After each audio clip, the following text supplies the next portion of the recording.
name is Ramona Candy, and I'm an artist who works mainly in collage and printmaking.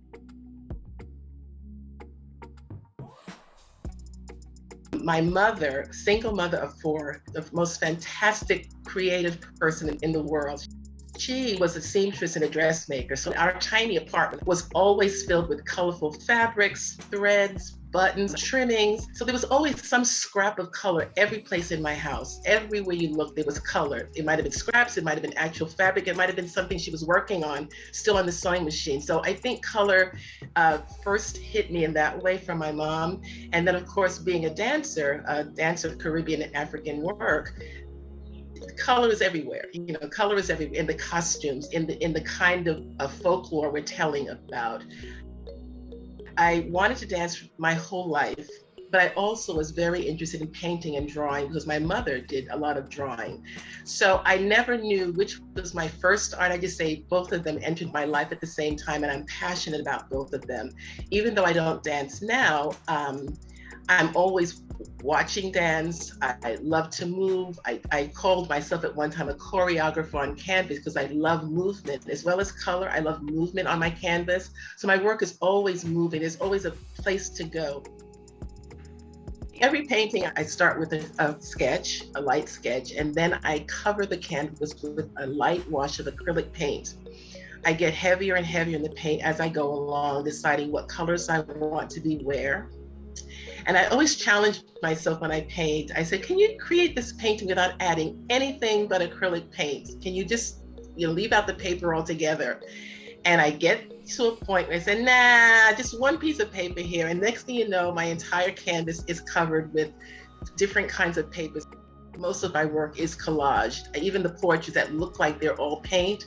So every one of my paintings has something extra other than paint itself.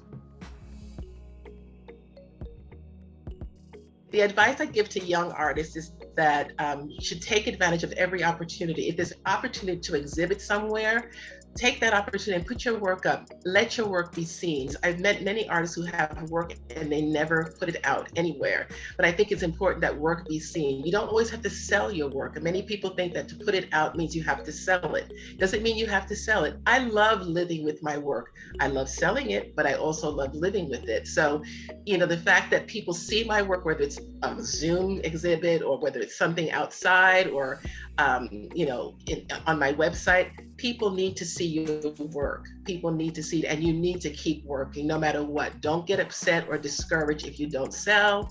If someone says something negative about your work, take that in stride. I remember when I first started putting my work out after my dance career, people would say things that, there weren't too many negative comments. It mainly said things like, why are you charging so much? And I wasn't charging much at all, believe me.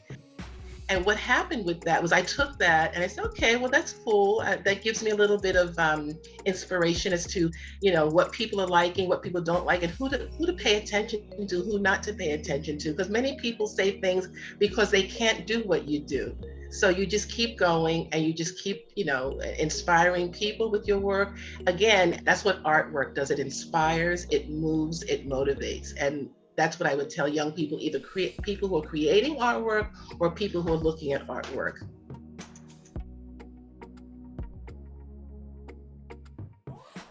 I am absolutely thrilled that my work is representing the United States in Timor. Two of the pieces are figurative pieces. One is called Marigot, and Marigot is the capital city of French side of St. Martin.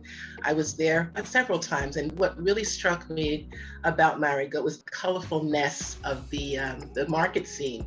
And I love market scenes. When I was a dancer, a lot of our dances began with market scenes because my dance experience was doing Caribbean and African dance. So there was always a market scene, always some kind of drama that preceded the actual dance. So the market scene in Marigot was so beautiful. I captured it, and I love looking at it because it reminds me that I'm on a beach someplace eating a mango. The other piece was a scene in the Bahamas, a Nassau in the Bahamas, and it's a piece called Conch Shells and Starfish.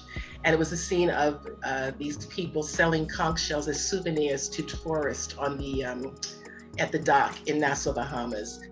The third piece is an abstract piece called Pathways. So I can't really describe what it is since it's abstract, but it was basically a call to the fact that there are so many ways that we get to what we need to get to. We can go circular, we can go up and down, and that's what the piece is, very circular. It sort of leads the viewer into places unknown, places maybe you want to go.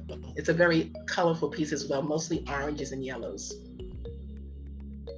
I did a little research on Timor. I've heard of the country. I didn't know exactly where it was or what it was. Did a lot of Googling and found out what the population was like and what the people were like. I'm just so happy that my work is going to represent the United States, because the people of Timor are brown people like myself. And it was just so wonderful to have my work, which depicts people of color, in a place where there are people of color, and that everyone, the people of color of Timor and the people who come in and out of the embassy, get to see how life is for people of color and people around the world. And so it's just wonderful that that connection for me was there.